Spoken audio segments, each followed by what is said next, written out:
Hey, Dr. Lindsey here.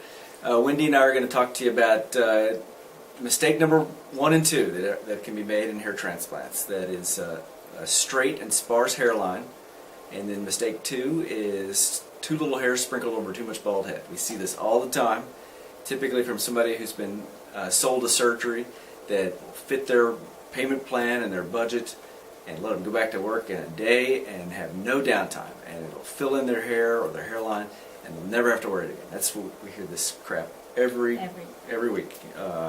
And so what happens is, if it works, then the remaining hair goes away, either in the hairline or in the rest of your head, and it just looks like a chia pet, or there's not enough hair. So issue 1 is straight hairline or straight and sparse hairline. So a lot of these young guys, young meaning 20 to 30, roll in here and they probably don't need anything. Or if they do need something, because they've lost a lot of their hair, they want to have a straight hairline like all their buddies have. And you just can't do that, because one of these days you're going to be an old geezer like me, and you can't have a straight across hairline. Otherwise it'll look goofy. And so we essentially do the same hairline for everyone, for almost everyone.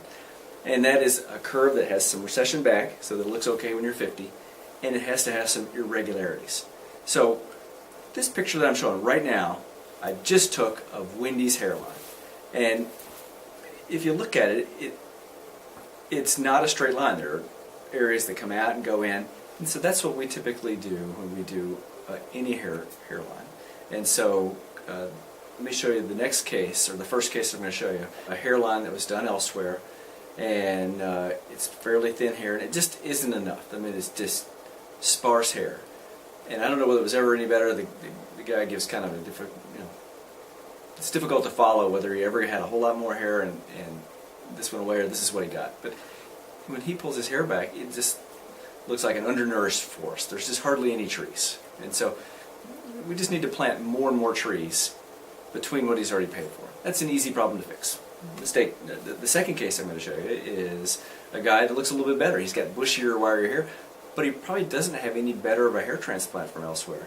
It's just because he's got fatter trees or fatter hairs, it doesn't look quite as bad, but it's still too sparse. And then case number 3 is a guy that's got a very dense hairline. And it's dense, but it's too doggone straight. My kids and I watch the news in the morning, and 2 mornings a week we see somebody on the major news networks who's had a hair transplant that looks okay, but their hairline's perfectly straight. Nature abhors straight lines. Look at Wendy's hairline, look at my hairline, look at the edge of a forest as you drive down the road.